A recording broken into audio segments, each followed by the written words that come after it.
I'm ready. Cool. And I'm wondering, what is everyone grateful for today? What is, like, I know it's the 4th of July, so maybe something within today, an event was pretty awesome.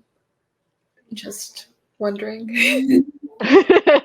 Well, I was off of work, so I was grateful for that. But I spent time with family, so I was grateful for that too.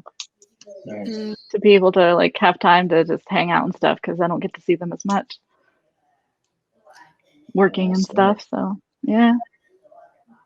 Yeah, I'm grateful for the successful move that we had from Virginia to Atlanta yesterday. We're just settling in, like I said.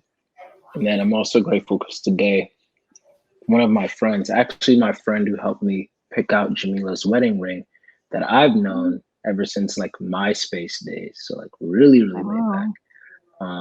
Me and her, like she found out that I was in Atlanta yesterday and she's here for the weekend. So she was able to visit earlier today. And I hadn't seen her in such a long time. And that was her first time meeting my wife, Jamila. So that was pretty cool too. Wow. Please excuse the fireworks. It's still early here, so you might not hear anything yet.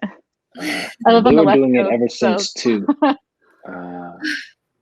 Yeah. How about you, Joyce? I'm in Canada, so there's no fireworks. Oh no, I mean, what are you grateful for today? Probably that there's no fireworks. I am grateful for friendship. Yeah. Yay. Nice. Yay, friendship, yeah. And so, Jen, what do you love to do so much you would only stop at a sheer exhaustion? Otherwise, you would continue on indefinitely because it gives you energy. I'd probably, I'm just curious in general, so learning new things. I could probably do that forever. Yeah, it's not like one specific thing, but just because that changes. But yeah, just absorbing and learning new things. Yeah. What have you recently been learning about? Well, I like to dabble in languages. So right now I'm working on Korean. But I've studied German and Mandarin and Spanish. Yeah. Wow, so, you're amazing. But yeah, so that's what I've been doing right now. And then just been reading a lot. Yeah. Hanaseyo. I don't know if I 안녕하세요. Yeah, 안녕하세요. You wow. You are my Korean teacher from now on. And so I'm wondering, what about languages fascinates you? I don't know. I love culture. I like learning about new places. I love to travel. So just meeting new people, but also like the complexity of the language too. I know it's a lot. Like I kind of just like everything about it, but yeah. So mostly it's the culture, I think, though. But the culture and being able to travel and meet new people. When you say that you like learning new things, would you say that any of them have to do with like learning how to do something physically? So like learning how to do a backflip or learning how to row a boat, any of that? I think so. I think there are certain things that I'm probably more drawn to. I'm not as much of a physical person. I was when I was younger. I was like in gymnastics and dance and stuff like that. And I still like to do that stuff, but now it's more mental things. So I tend to do more of that stuff, but I'm kind of fascinated to learn everything, but now it's just kind of more in the mental stuff. Okay. Well, from how you were younger, like, can you explain that transition from going from the more physical to now the more like mental and everything? I think it's when I was younger, I was more social. I wasn't like, now I'm a little bit more, I'm shyer actually, which is weird because usually people are shyer when they're younger and then when they're older, they're not, but I actually kind of had the opposite. So I was definitely way more popular. I had a lot of friends when I was younger, and now I'm just I just have a small circle of friends. Hmm. So that's I think that's kind of why I'm more moved from the physical to the mental as well. Yeah. Got you. Why do you think that you were more social and had more friends? Like, I guess I'm just trying to like understand that Mm. transition. Like, what brought you to become Um, more shy? I think it has to do with my appearance. I wear glasses, and when I was younger, I didn't have to. And then when I got to a certain age, it was during a time when glasses were not really socially acceptable. And then I also had headgear as well. So again, that's not something that people do anymore. So I it, I think it's more of like a psychology of just like looking at myself and just realizing people really do judge you for your appearance. And it's kind of a negative thing. I just like subconsciously just absorbed that. And so I became a little bit more closed off with people. Interesting. I'm definitely gonna let you enjoy it. It's just that this really caught my attention. But so do you think that if you didn't have to wear glasses, you would potentially have still been social, like more social and like all of that? Yeah, And not probably. a, yeah, wow, Yeah, that's incredible. yeah, Okay, yeah. gotcha. All right, you can go on, Joyce. Wow. It's interesting how little things like that can make the whole world of difference. Yeah. And so I'm wondering, what is the first impression that you give to your coworkers? First off, what is your occupation? I do a lot of stuff. My primary job is I'm a finance trainer. I do that most of my time, like 12 to 15 hours, usually a week. Um, and and then I'm also a Celtic singer, so I sing with the Irish Cultural Center. It's a local place that's in downtown Phoenix. So I do that, and I also read tarot, and I do that professionally. All very different stuff. With the finance training, it's mostly auditing a lot of numbers, but I also train any kind of trainings that's needed for accounting, for billing, any kind of finance stuff. That's what I do. As far as how people view me there, I would say they probably see a more outgoing the person I used to be, I guess when you're talking about being younger, when I'm doing the trainings. When I'm around groups of people, not large groups of people, but small classes, I'm usually pretty outgoing and fun. And I like helping people and stuff like that. Um, and then as far as singing and tarot reading, um, I guess I'm a little bit more reserved when it comes to the singing. Um, they would probably think that I'm very shy Mm, and a little bit more serious. And I think that has to just do with because I do have that kind of closed off, a little bit of social anxiety as well. When I'm performing, it's not as natural for me. So I have to really prepare and like work myself into being in the right mode to do it. Um, and then the tarot reading is a little bit more like my other job because I'm usually doing one-on-one and I'm usually a little bit more open and I joke and but I can also be serious at the same time. So hopefully that answered your question. that was wonderful. Absolutely. Yeah. How would your clients describe you? For the tarot, Yeah. or um, uh, let's see. I'll probably quote what my husband would say, because he says people say that I'm really helpful, but at the same time very mysterious, um, but also really friendly. Yeah. What's behind your mystery? Gosh, I don't know. Maybe it's because of that. Like I don't know. I'm social, but I'm not social, I guess. So like I give off this kind of like I don't give it all. Like people, there's still some stuff that I'm holding back, but yet I do kind of approach things in a positive, friendly kind of way. So maybe that's why. I don't know. Mm, yeah, that's super cool. It's nice for a tarot reader to also be mysterious too. It really. Yeah, I guess so. Yeah. What drew you to tarot? I've always been just really fascinated with like abstract stuff and the unknown. I'm really into astrology as well. I don't like do anything professionally with it. It's just fascinates me. I like to dab into things that I don't know, just things that are, can't necessarily be proven. I'd like to prove them, but not necessarily. I don't know. I've been attracted to tarot since I was 16 years old. Oh, nice.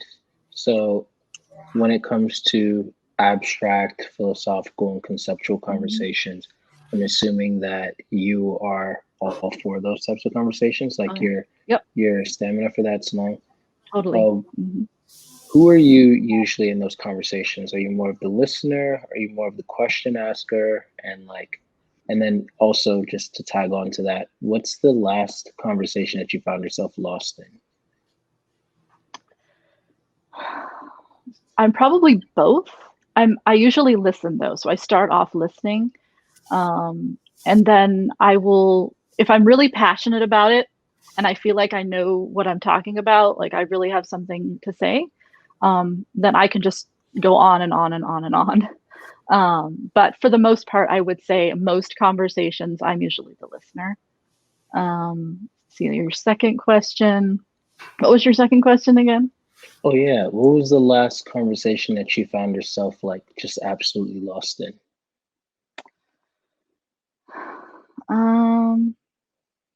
Gosh, I'm trying to think. I don't know.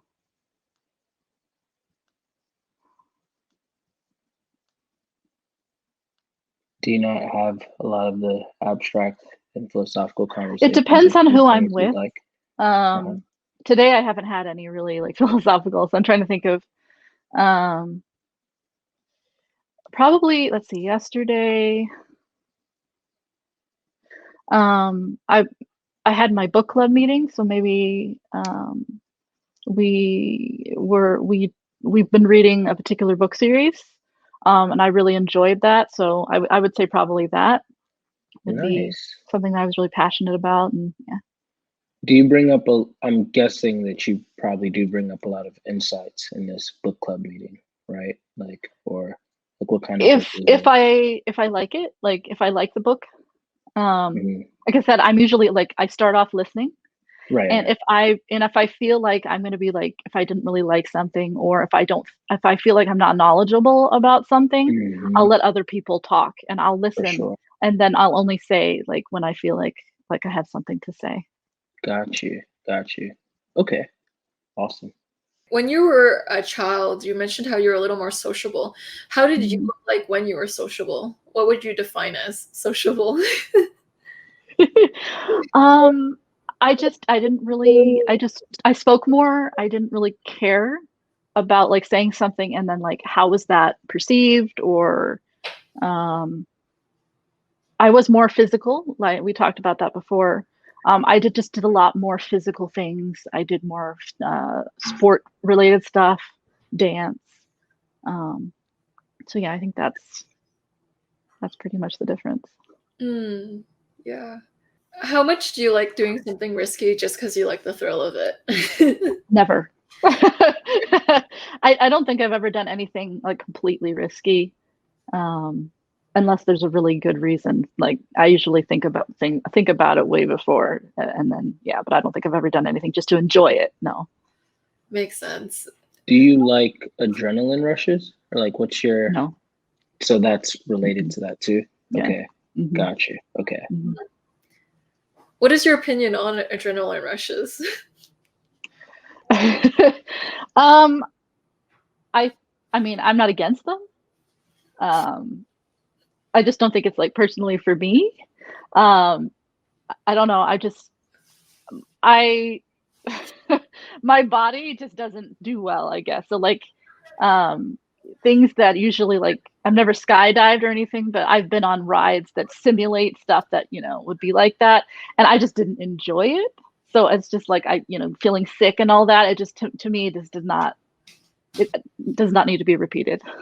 Mm. Yeah. How would you describe your relationship with your body? Like, would you say that you're pretty in tune with it? Yeah, I would say so. Yeah. Mhm. Nice. Would you say that you're someone that's usually aware of your surroundings, or Yes, a lot. yeah? Mhm. Could Yes. you tell me a little bit more about that? You seem like really confident. I thought that was cool. Really? Yeah. I'm an observer. So even if I'm in a more friendly or social mood, I will usually just at some point just check the room out, see what's going on. I observe the environment, like what's in the environment as well as like the people in it. And I pick up on like when people are not okay and they're hiding something or something like that. Mhm. Got you. Okay. Would you say that you're an organized person? Yes. Okay. All right. How organized? Like, what do you consider organized? Organized, where it's presentable and functionable, but not like I wouldn't say that I'm like overly a perfectionist, but Yeah. it depends, I guess, on specifically what it is. I would say I'm more of a perfectionist when it comes to projects than I am with like keeping my house organized. As long as it looks good and I know where everything is, and it's like, it doesn't have to be like, everything has to be in order, like an alphabetical order or something like that, and someone touches it, like I'll freak out, but clean and neat and, no, not crazy chaos or something like that. Yeah, makes sense. How would you describe your relationship with your emotions? I'm a very sensitive person, but usually people don't see that unless you really, really get to know me. Again, like it's kind of like that closed off thing we talked about before. I'm more of a thinker, so I usually portray like my mind more first, and then you have to kind of pull the emotions out of me. But people usually will like really affect me, but they don't know that they're emotionally affecting me. Yeah. So do you keep your emotional cards close to your chest? Yeah. Yeah. Interesting. How easy is it for someone to know like how you're feeling? Like I know you said it was a little hard for them, but let's say you're doing your work and you're actually having a bad, horrible day that day. Mm-hmm. Does it ever leak out, or are you pretty good at containing it? I'd say I'm pretty good at containing it unless it's like extreme emotion. Like if I'm like furious or really angry, I have a hard time controlling it. But it also depends on who I'm with. If I feel really comfortable with that person, my emotions tend to leak out more. If I'm around somebody that I don't know very well, I'm usually a little bit better at controlling myself. Makes sense. Would you say that you're more in tune with your own emotions or with other people's emotions? Probably other people's. Mm. Are you comfortable if, for example, I just, started crying right now because I received bad news? How comfortable on a scale of 1 to 10 would you be in comforting me? Scale of 1 10 to being 10. like really Really? Okay. comfortable. Yeah. Ooh, probably maybe a 3. 3? Okay. Yeah. Very Yeah. I can, yeah, I'm not really good at like handling people's emotions. I'm good at like, being there to help people figure out what to do. And I can sit there and listen, like I'm a really good listener. But as far as like making them emotionally feel better, I'm not really good at that. Okay. Mm-hmm. How about when you're emotional? Do you ever go to people? Not really. The only person I really go to would be my husband. We have really good communication. So like anytime there's an issue or something emotional or whatever, and we usually talk it out. But other people, usually I don't. If I have an issue, I try to deal with it on my own. Why would you say that is? I don't know. I think it probably goes back to childhood, and not feeling comfortable with how people are going to take what I have to say or how I feel. Yeah.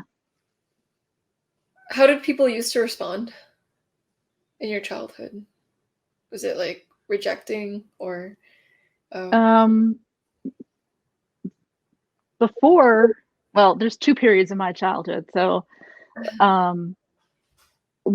before the glasses, I would say people were probably more accepting. But again, I was, I only had a short period of time really. So I don't really know what would have happened if that continued.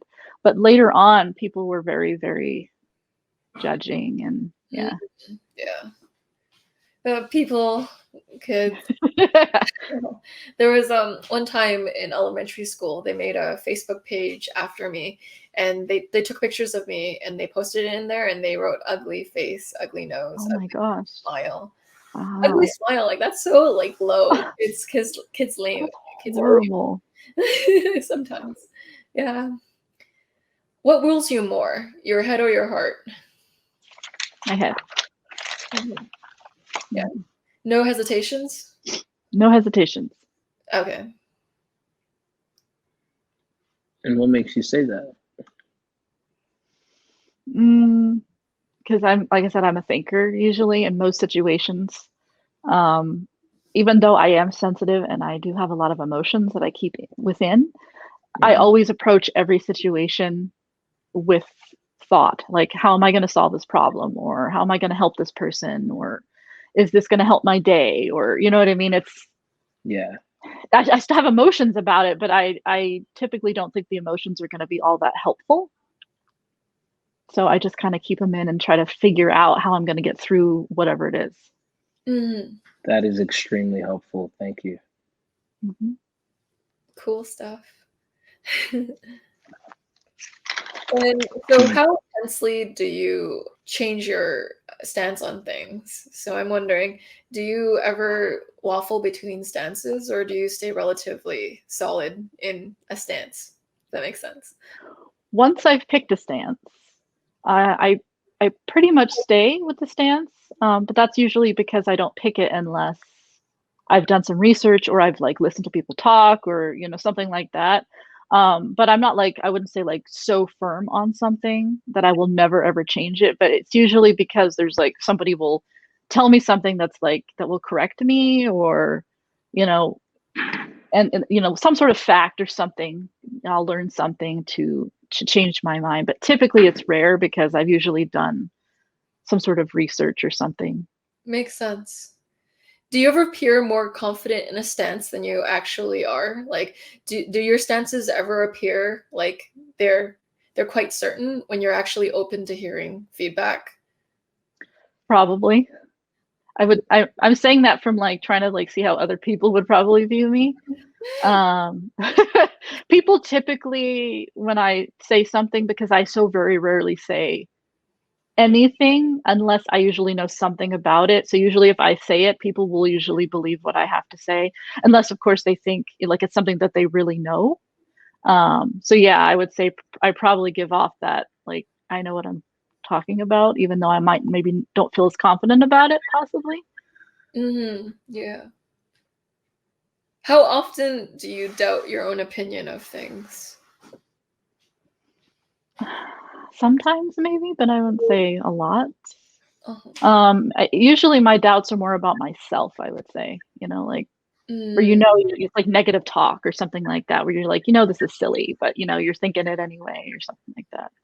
Yeah, I was actually just gonna ask, do you feel like you have like an inner mean girl critic in you? Or... Yes. Okay. Yeah, I'd say so. Yeah. Could you, if you don't mind, could you tell me a little bit more about how that is? Like about myself? Yeah, like how does like what would make you say that you do have that inner mean girl critic? Like what types of things does that? I'm always questioning things maybe. internally.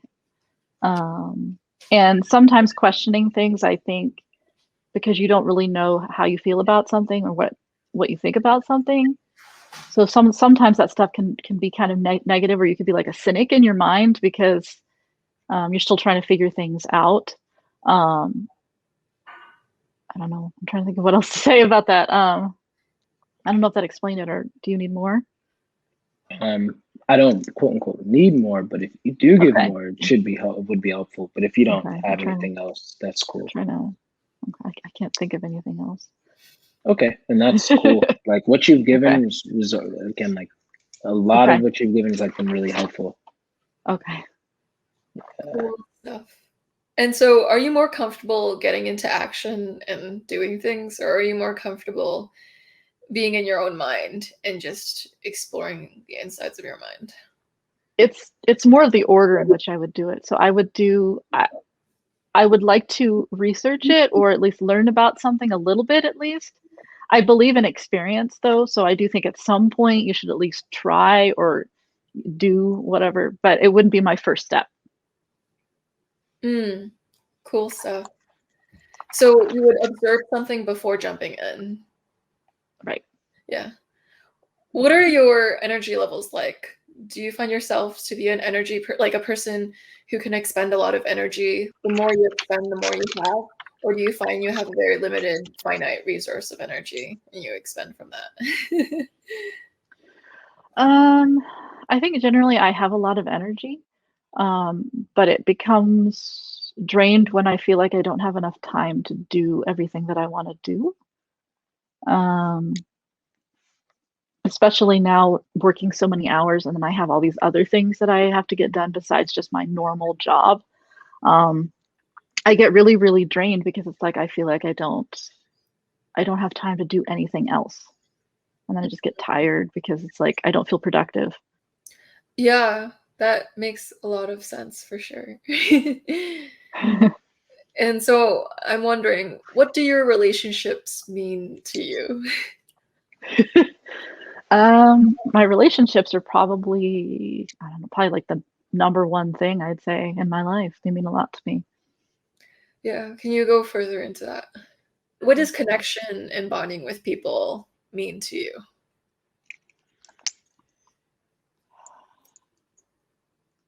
This is hard for me because like, talking about like emotion, I'm not very good at expressing that area of my life, but I feel very, very deeply.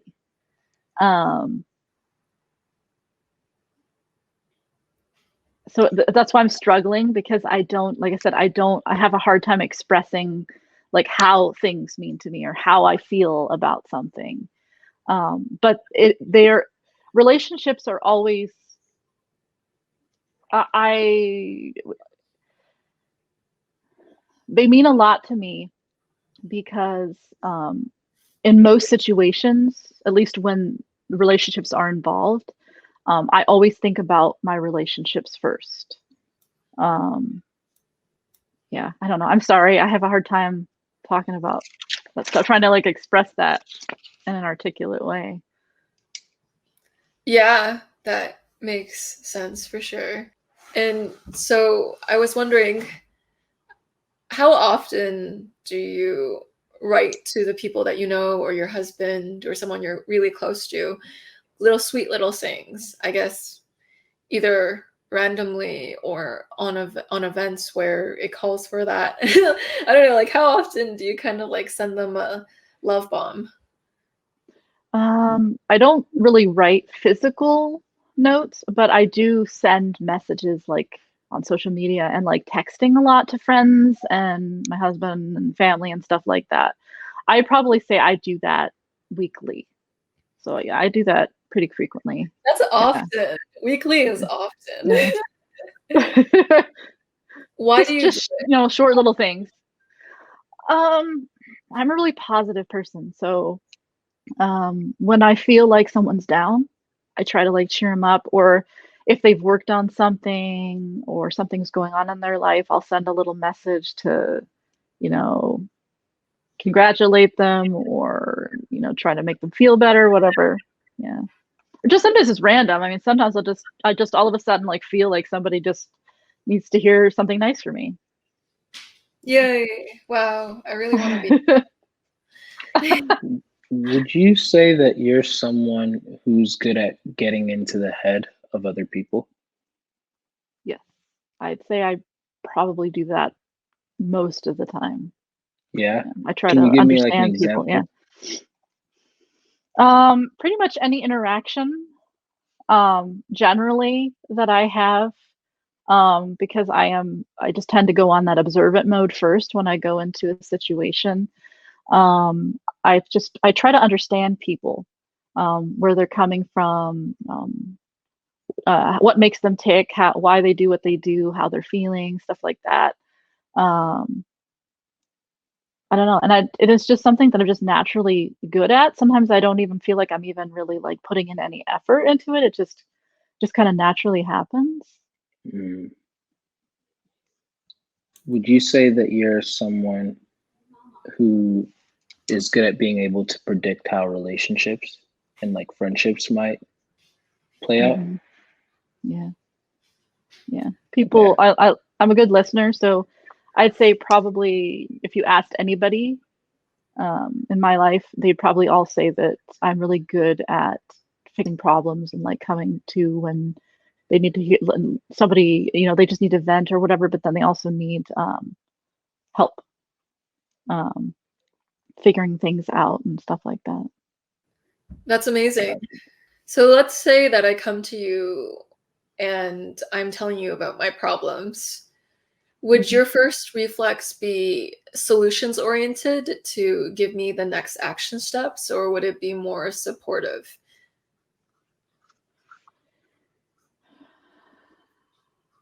It would, I would probably start with more of a supportive approach, but again, like I said, I'm not really good with emotional stuff. I would let them, because I usually people are more emotional when they first come to you. So I would kind of let them just kind of be in their emotions. And then eventually we would get to working out what needs to be done. But usually they will approach me. It's not like they come and then they just vent and then they leave. Usually it's like because they know that, they're coming to me because they know that I'm usually pretty good at helping them. So they usually will ask like my advice. But I usually wait until they actually ask it. Uh-huh. Yeah. Fantastic. And so when you're trying to figure out what you think of a certain topic, so let's say, I don't know, a random topic. I'm not the best with brainstorming, as you can see here. So, can you throw me a topic, Denzel? Yeah, if you're thinking of topics like where's your stance on politics or theology, or maybe even, well, I guess that goes into politics, but like stuff like that. Yeah. How much do you ask other people for their opinion about those topics while creating your own opinion? Um, it depends on what my stance is on those topics. So if I've already feel like I have a stance, which means I've already kind of done the research on my own, I typically won't ask anybody what their stance is. Um, but if it's something that I don't know anything about, I usually just won't even say anything. I'll just start listening to what people have to say, and then I start gathering the information, and then ask questions as I go if I feel like I need to. Interesting. How often do you feel like you let people down? Like, do you ever feel guilty for not helping people enough? Um, Sometimes, but I'm a really big person on effort, so I feel like if people aren't really trying or trying to put in the effort to do everything that they can, it's not like my fault. As long as I feel, like as long as I feel like I did what I could, I guess. Hmm. Would you say, um, with the exception that you probably would enjoy both, but which would you say is more appealing to you? Sitting down and exploring your own mind or sitting down and exploring another person's mind? Another person. Why would you say that?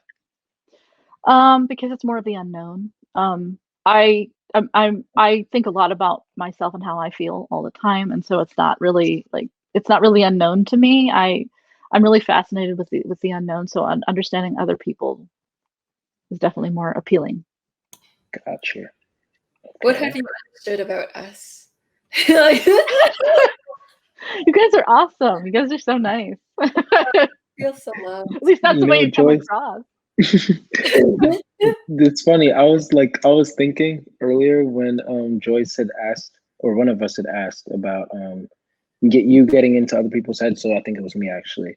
And you said that, oh yeah, you do it like all the time and you're just naturally good at it and you're a good listener, so you get into conversations and stuff like that. I was about to ask, like just playfully, like, oh yeah, well, what's in our heads? It's funny because it's like this situation is kind of awkward because it's really not about you guys. So I can't really gain anything because you're just asking me questions. This is probably Yeah, like the I only can. like actual conversation I've ever had where I can't really say much other than just maybe your personalities or something like that, you know? Yeah. It's funny that you say that because at least you can definitely correct my perception, but like in my mind's eye, like I feel you like grasping because like yeah, that's like wow, there's like just nothing here. Like I can't really grab anything Yeah. because everything's just focused on me, and I would assume that Mhm. that's not usually the case. Yeah, it's very weird. Yeah. I'm not used to I'm not used to doing that at all, yeah. Or Yeah, being in that makes sense. situation. Okay, Yeah, got you. Well, I'm pretty fascinating. confident in the type, and if Uh, I were to ask any more questions, it would just be for my own, as Antonio Dodge would say, self-masturbation. but I, what would you do you have I any? Yeah, I always like to ask those questions just because Yeah, I like yeah, triple, quadruple confirming. yeah, Okay. Yeah, which is interesting. Hi, Jen. And so I'm wondering, what is more of a priority for you? Getting the task done or relational well-being of the people around Ooh, you? that's really hard. Win-win. I would really wanna try to make it work, like both, like try to balance it out. Yes. I would probably say whatever's gonna benefit the end game, maybe. So, Yeah. like Would it be because fine? I don't feel like just, like, going for the task, and, like, trying to hurt people and, like, whatever just to get to where I wanna go, but yeah. Yeah. So you have two scenarios. In one scenario, you get the task done, but some people's Mhm, feelings are hurt and, there's that emotional disgruntlement. mhm, And the second scenario is everyone's emotions are fine, but mhm. take a little longer to finish the task. Which I one? would probably go with the second one. Okay, Yeah. cool stuff. Cool stuff. And so I'm wondering, what is your relationship with rules and following rules? Would you consider yourself a rule follower or Yes and no. I if the rules are if I believe that the rules, serve a purpose and they're just not, like, silly or, overly critical or something like that, yeah, I follow the rules. But if I don't believe in them, then no. yeah. When you assist someone, are you more likely to give them wisdom, advice, and ways that they can orient themselves in a certain direction? Or are you more likely to do physical things for them? So, like, bake them cookies or something along the lines of that. Number 1. Yeah. Okay, cool. Yeah, I also feel pretty confident in a type as well. Okay. All right, but Denzel, you can share first since you were the most confident first.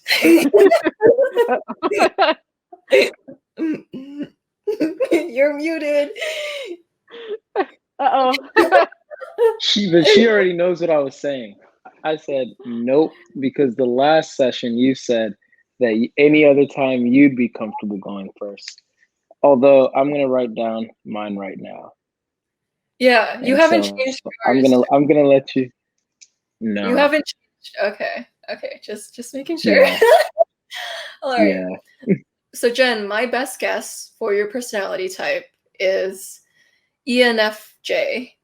And Okay. my reason for that is you like to kind of roam the mental landscape of another human being to kind of see the genesis of their worldview or how another person views something, exploring their mind and the angles in which they see things. And that makes you a great tarot card reader, by the way, to have that ability. Oh, okay. Yeah. And the FE, so the extroverted feeling. I know that might be kind of a surprise because you're like, what rules you more, your head or your heart? And you said head very firmly. And I was like, yeah, I'm gonna explore the possibility of thinker for a while. And so sometimes perhaps we can identify with our last function, which would be TI for the ENFJ, especially if put under a stress state. So it's like if you feel like it's a little harder to share with other people as well. The glasses make it a very interesting scenario because they might prevent you from socializing with other people. So you might be a more quiet extrovert if that's the case. But by the way, at the end, I'll also give you a chance to rebuttal too if you have a different you think as well.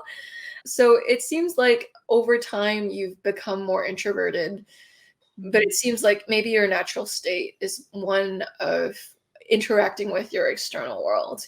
Because I would ask you questions about energy management, and you actually have a bit of energy to give to the world.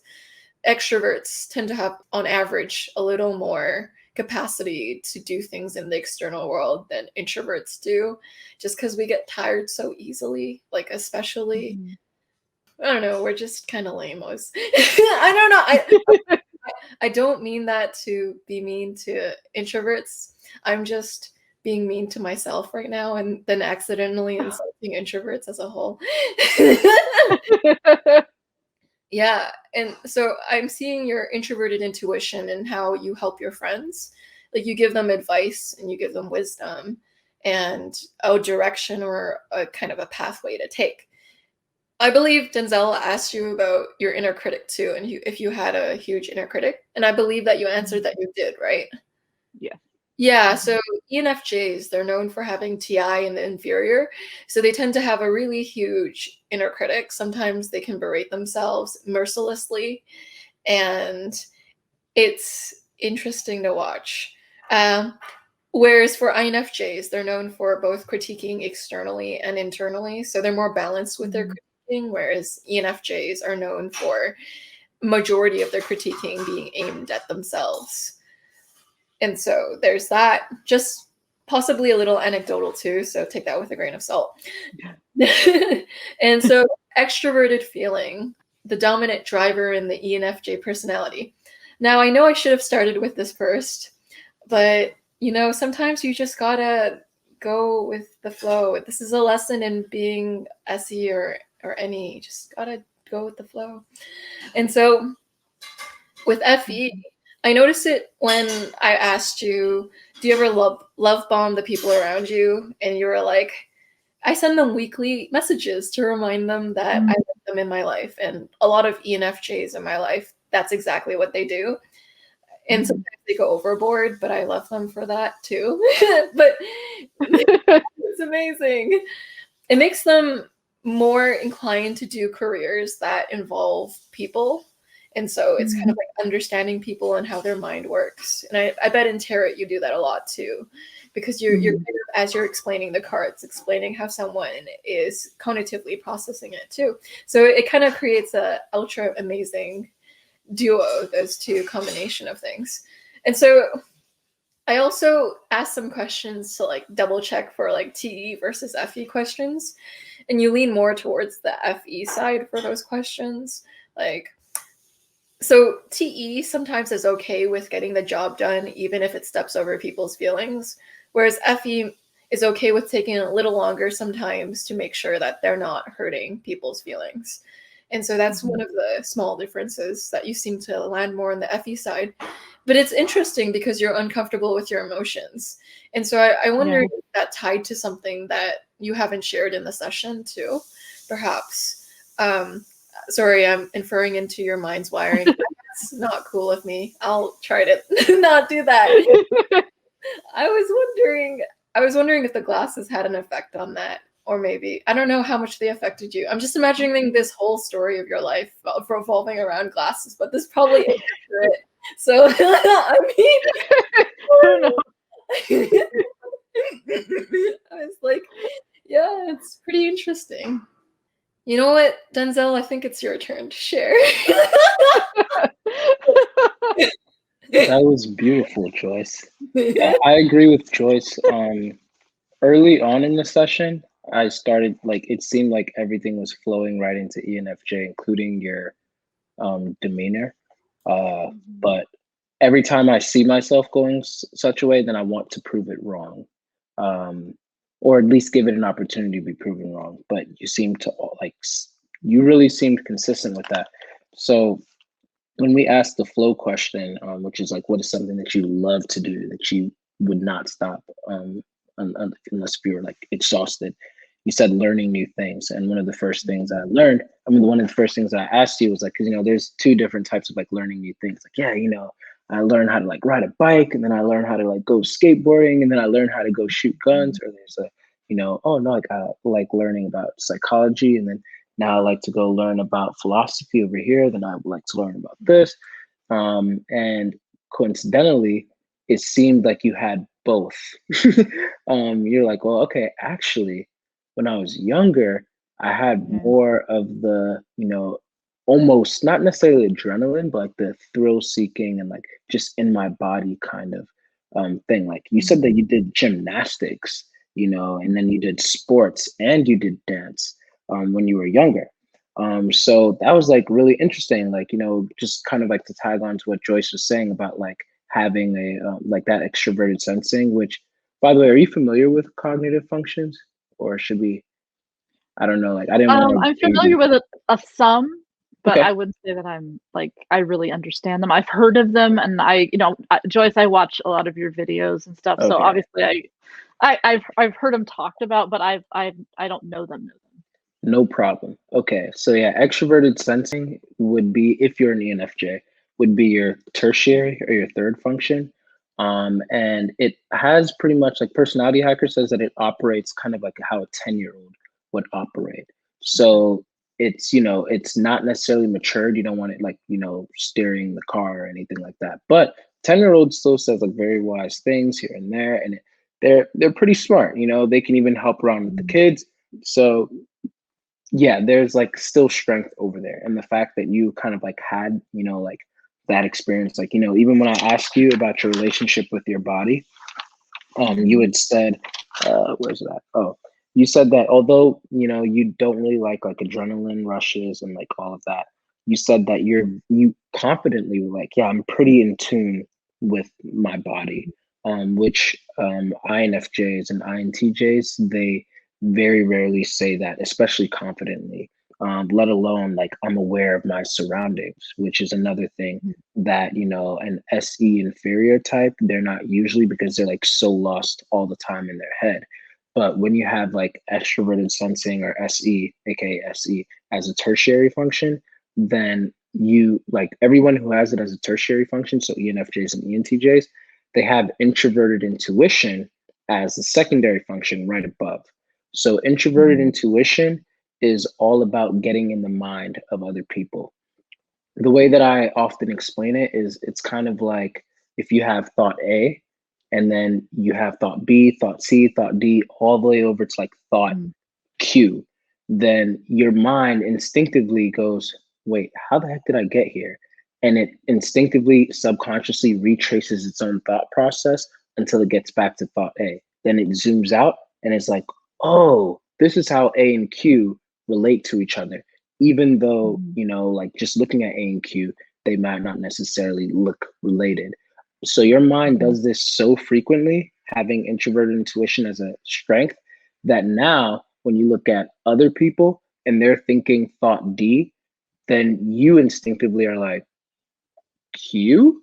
And they're like, whoa, how did you know that?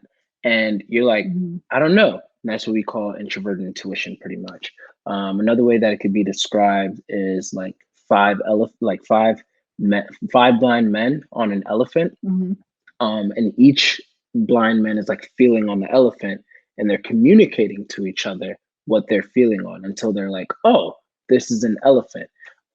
So introverted intuition always comes with extroverted sensing.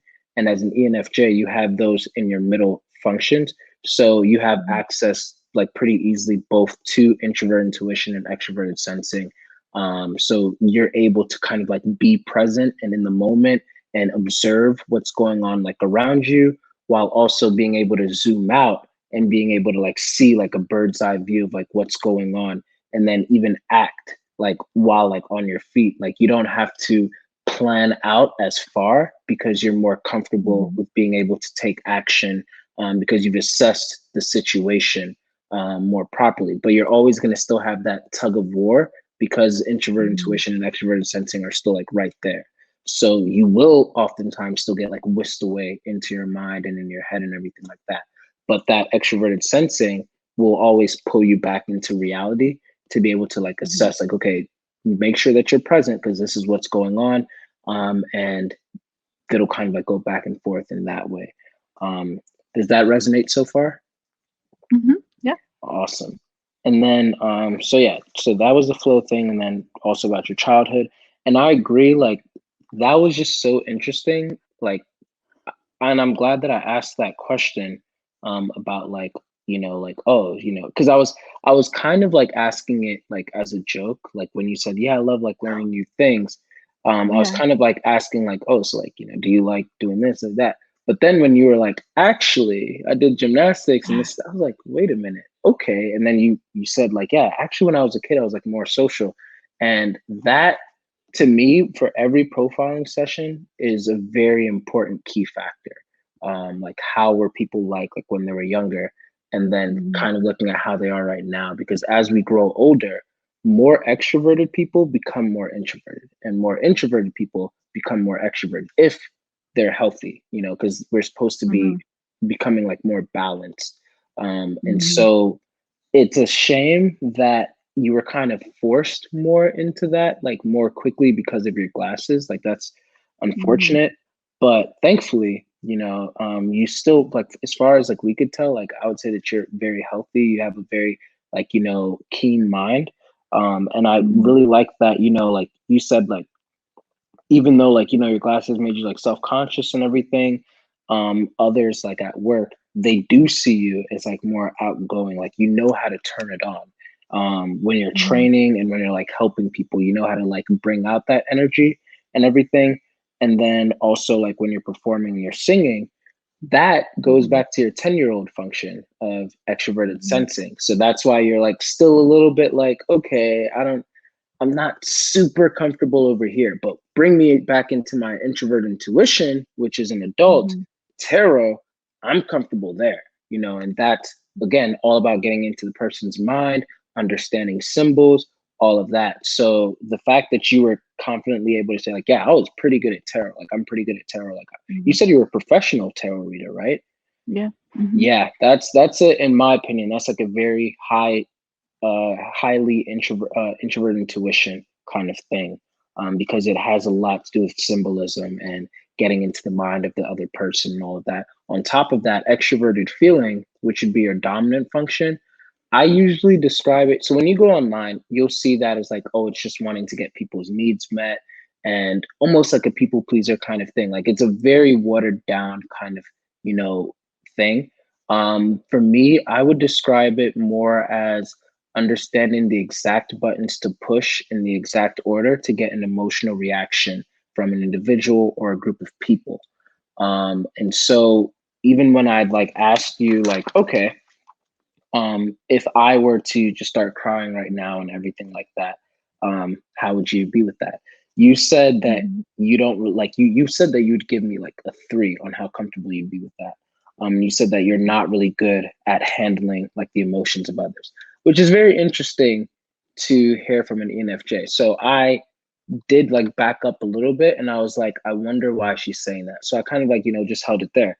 But then later on in the same session, you said that when Joyce was like asking about like texting people and everything, then you said, yeah, I just like to really cheer up people when I feel like they're down.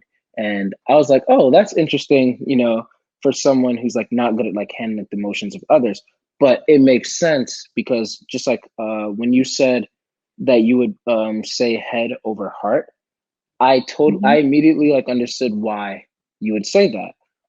Because and then when I asked you like why would you say that, then you pretty much said that you're approaching it with logic, because it's almost like and it ties back into like what Joyce had asked you too. Like you are good at like comforting the person because you understand intuitively like, okay, in order to fix this situation, I have to get the person to stop bleeding. Once I stop the bleeding, then I can help them. Even though stopping the bleeding might not be my favorite part, I'm pretty good at stopping the bleeding. But what I'm really trying to do is I'm trying to actually fix the situation. Whereas there's some people who are not even good at stopping the bleeding. They just jump right into trying to like fix the situation. And sometimes that causes even more bleeding. But it seems like you're really good at like being able to apply like the anesthesia and all of that so that now they're comfortable and they're open enough, the wound is open enough for you to be able to go in and like see like what's going on. And I see that as like a very extroverted feeling dominant thing of like applying that social anesthesia.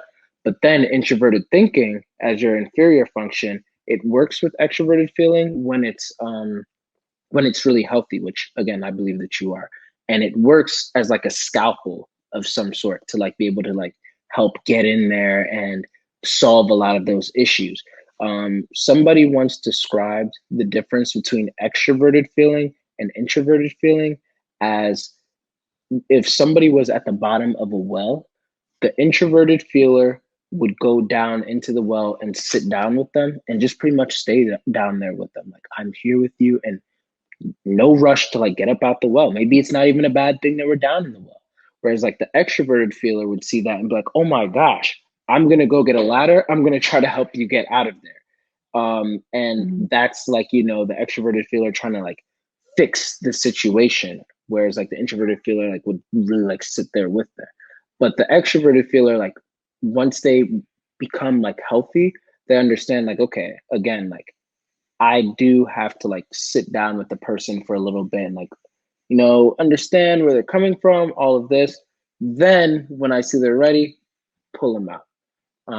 So that's kind of like what I was thinking. And then on top of that, again, going with the head over heart thing, you said later on in the session that you usually put like like when we were asking like how comfortable are you with like your relationships and everything, like you said they usually put them first. So it's not even like, okay, work first then relationships. However, when Joyce asked you about like the task driven thing and you're like, man, that's a hard question. As an EJ, so ENFJs, ESFJs, ENTJs, and ESTJs, they're about production. And so it's like, okay, I do want to get stuff done, but I also want to make sure I'm not stepping on other people's feelings because your extroverted feeling is there. So it's like, you literally said like, if there's a way where I can still get things done, but I don't step on people's feelings, that would be great. And to me, that struck me as like a very like EJ kind of, thing. And lastly, Joyce already addressed it, inner mean girl critic. And again, with the EJ thing, you said that your energy is drained when you feel like you're not really like productive or you don't have time to like be as productive. And that introvert intuition, once again, like personality hacker, they call it perspectives. So your ease at being able to like get into the heads of other people and pretty much like listening to them and everything like that, that also helps you with being able to see things long term. So the fact that you're like, no, I'm not really like much of like a risk taker and everything like that, it's because of that introvert intuition thing. Like, if anything, you would probably take very calculated risks. So it's not even really then at that point like a risk. It's like, no, I didn't really like risk this because I really sat down and I thought, if I say this to this person, how is this going to play out interpersonally? How is this going to go? How is that going to go? Is this a risk that I'm willing to take? Well, now that I've thought it through, it's not really much of a risk because I understand how it's going to play out. It's already happened in my head. So therefore, it's probably going to play out just as it did, which maybe like, like, I don't know, like, would you relate to that? Like how certain simulations are being run in your mind and then you just kind of like bring them into manifestation? Yes. Gotcha. I totally agree. Yeah. Awesome. Is there anything that you felt like maybe you'd want to clarify from what I've said or any questions from that? No, I actually agree with you. No. Nice. How does ENFJ resonate? I think it does. I think it does resonate. I'm actually really fascinated because I've never actually done any research on that personality type at all. So I'm actually like really interested to like find out more about it. Yeah. Yeah. Nice. What types were you considering before our session? I've taken the test many years ago, and I was on the border between an F and a T, like almost like 50%, like 51%, I think. But it was like IN, and then that letter was like in the 50, and then it was J. So Yeah, that's what I feeling had that gotten on the test. Yeah, Yeah. I had a feeling that you were probably So it was either going to be identifying as an it was either INFJ. going to be an INFP or INFJ or INFJ or INTJ. So I was like on the border between both of those. Yeah. Yeah. I think a lot of people who believe that they're INFJ are actually ENFJ, because when you compare the two on the internet, they make them seem like so many like worlds apart. And like from my experience, but I've like done a lot of profiling sessions with ENFJs that like claim like, no, I'm an introvert because I like alone time and I actually do think through things. Whereas like on the internet, they'll make ENFJs a lot of times seem like they're very impulsive and stuff like that, which there's a lot of reasons behind that. Because I think like there's just this whole domino effect of like ESFPs get typed as ENFJs, and they're usually like quote unquote impulsive ones. But because they have charisma and if they're like smart and and intellectual, it's like, well, then you can't be an ESFP. You're too smart, so you must be an ENFJ. And then the real ENFJs see the ESFPs and they're like, oh, I'm not an ENFJ. Then I must be an INFJ. And the INFJs see the ENFJs and they're like, oh, then I'm an INTJ. It's just this whole thing. And the INTJs see the INFJs like, okay, I just don't believe in type. Yeah. That's really funny. But yeah. ENFJs can seem almost like very TE-like too, because they care a lot about production. The EJs, like what Denzel was saying, they're very productive oriented. And so that might have made you also lean a little towards thinking, because there's a side of you that wants to finish things and wants to move the ball along. EJs are really good at mass production. Like with Denzel, he creates 10 billion videos. And so, yeah, and he's always like going around helping people as well. But you don't have to always be going around helping people to be an ENFJ. And yeah, it's fascinating. I'd love to talk to you more about why head over heart. I'm still like wondering why. Yeah, is it because you thought you were an INTJ, so you were like, yes, head over heart, or was it life circumstance, or is it like just people suck around you, so you're like head over heart? I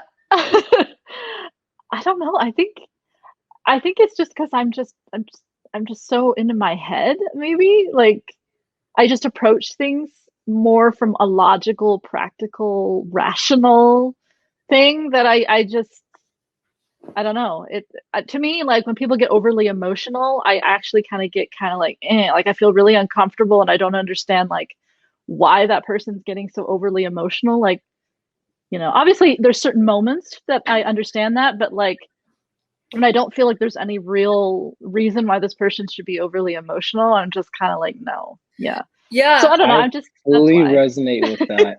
I was gonna say real quickly, actually, when you said again, like when you said the head over heart thing, I was like, yeah. And I was gonna tell Joyce, like, I think if I were being profiled, by the way, if it's not clear, I'm an ENFJ.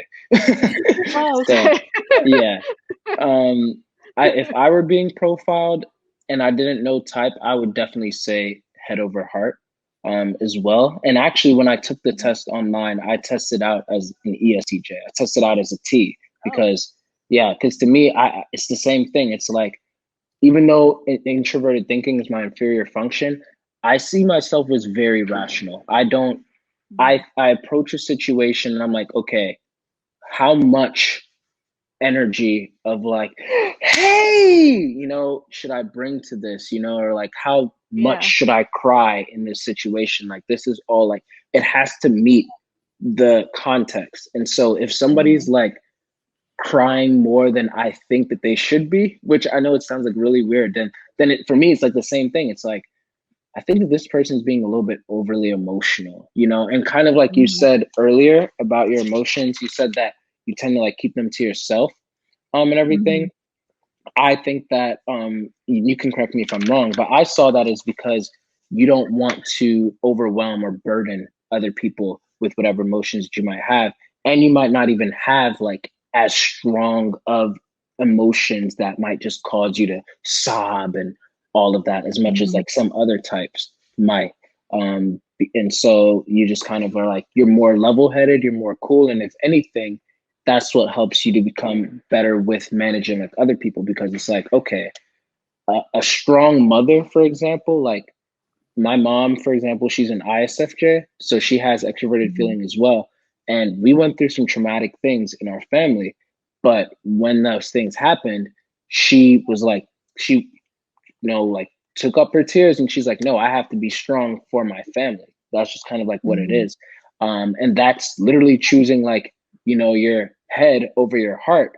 But also at the same time, paradoxically, it's kind of choosing your heart over your head, because it's like, well, not heart over your head, but you're almost like balancing it, because it's like, no, like I'm doing this for my family. And that's the logical thing to do for my family, which is very heart, but it's also logic. So I saw it as like very like integrated, and just you being rational on top of the introvert intuition piece of like you thinking through things. So it's like, I'm not going to be overly emotional if I've thought through this. But again, if I'm projecting, then let me know. Like, did that sound right? No, no. I think it sounds totally on. Yep.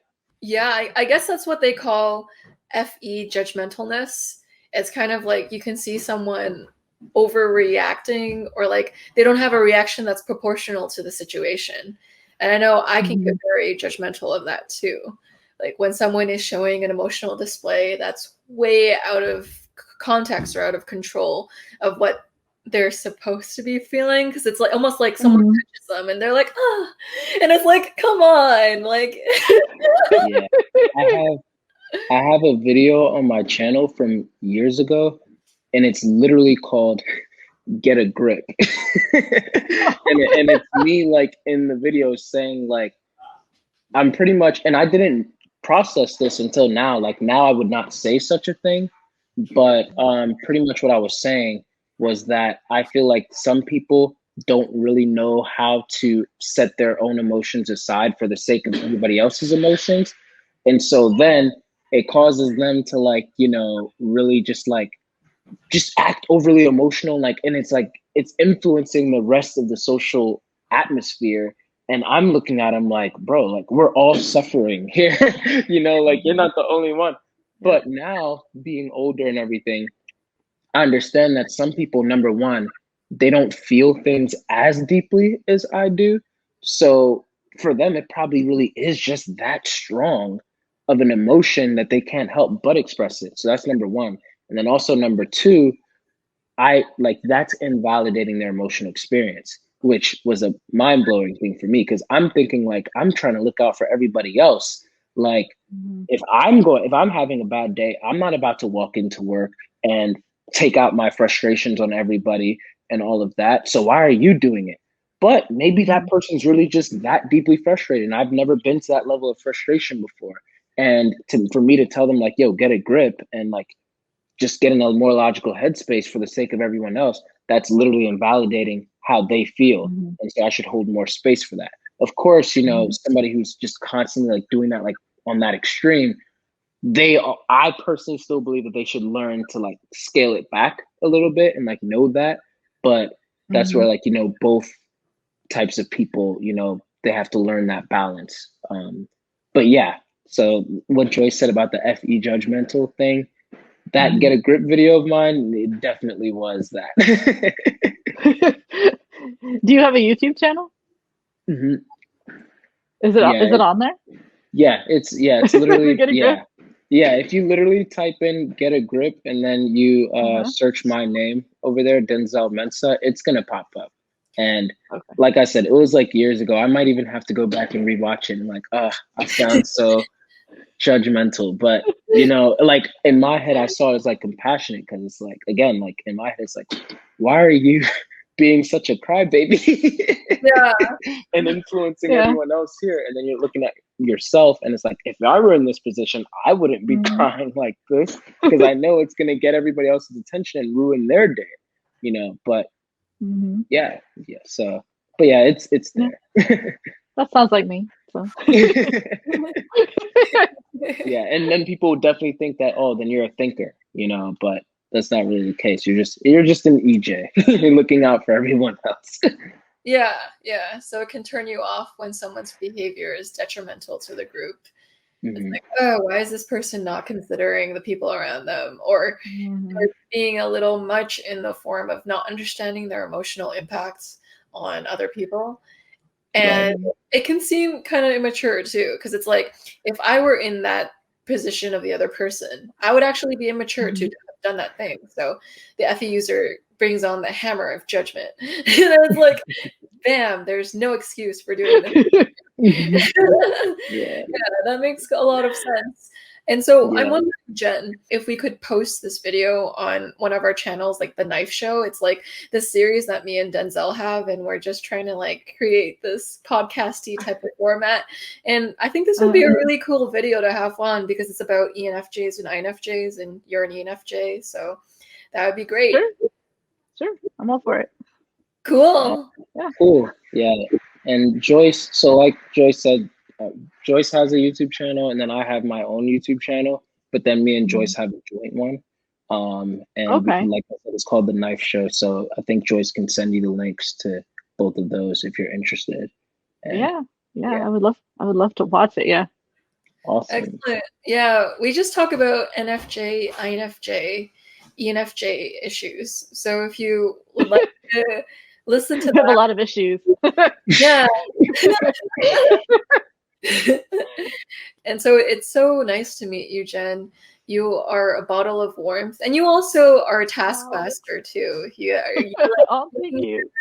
You move your life forward. You're kind of like a type A personality with kindness. You're a kind type A personality. and that's amazing. You also write really sweet notes to your friends and your lovers and people. And I appreciate that about you because that's my primary love language, words of affirmation.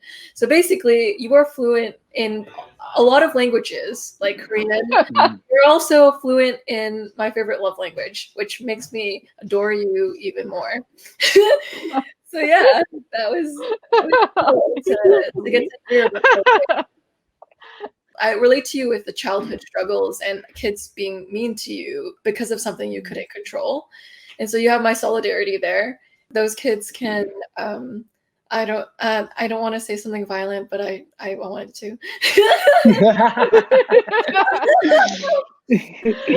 Yeah, Jen, it was really a pleasure meeting you and getting to know you on a deep level. And the reason why even more I could see you like flailing was because I know how that feels. Yeah.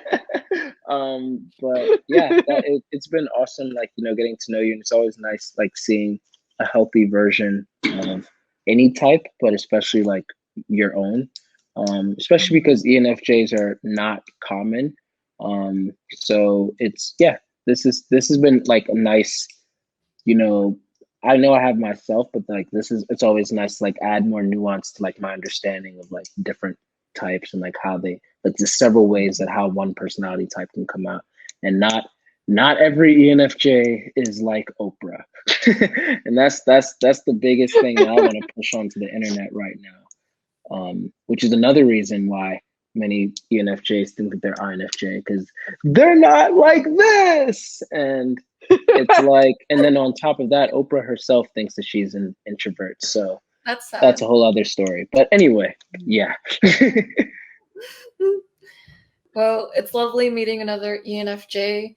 Your FE makes the world go around. Your love and care of people's well-being helps them flourish and reach the human potential they were meant to meet. And so, yeah, lovely meeting you, Jen. It's nice to meet you guys too. You guys are so nice. Thank you, sir. Thank you. You're returning the niceness that you're giving us. Thank you. When we profile NTJs, we're a little more like.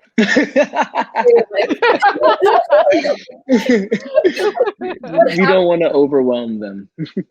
Yeah. Mm-hmm. And it's kind of cool that you are one too, because I don't, as far as I know, I've never met one. So. Recent studies have shown that they are the second most uncommon type. So to me, like that would like make sense. And yeah, it's definitely like an interesting thing whenever like you meet someone else who's like that, because it was like a mirror being reflected to me. And of course, like when it's in a profiling session, whenever I'm suspecting someone's an ENFJ, that's the type, because of myself, like that's the type that I'm most like, nah, then we have to cut that off. Like we have to make sure like that's not you just projecting. But looking at my notes here, it's like, no, everything seems to really just point in that direction. So yeah. This is my joy. Yes. And so I think all that to say, Joyce is going to send you a profile packet.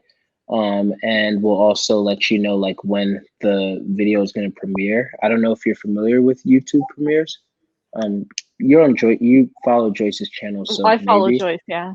Yeah, so yeah, pretty much like when a video premieres, and that means like there's a live chat there for everyone to be able to like watch. And kind of like they'll be on the side and they'll be like discussing like, oh, this is what type she is, or well, Joyce usually like actually like says what type the person is like before the end. So, but yeah. So you if you want, you'll be able to like watch and be in the chat if you're there to like help answer additional questions. Yeah. Okay. Or maybe we won't premiere it because we'll just post it on the Knife Show and go like, hey, take it or leave it. Haha. Okay. Yeah. Yeah. Either way. Yeah. And so for the thumbnail, we might need a photo of you, or we could just screenshot the video, but a photo would be better. So, okay. Yeah, sure. Yeah, if you could send us your favorite photos of you, we can put it as the video. Yeah, and if you ever want to participate on a Type Talks ENFJ video, you are free to. We might have a big ENFJ female panel one day. When I can find enough, they're rare, so good luck. Sure. Right? Yeah, sure. Whenever you want me.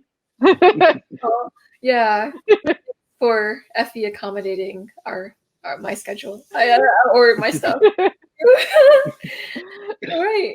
Well, thank you for uploading my day. Thank you. See you around. See you, Jen. Have a great rest of your evening. Bye. Bye. You too. また夜が明ければお別れ夢は遠き幻にあなたを追いかけ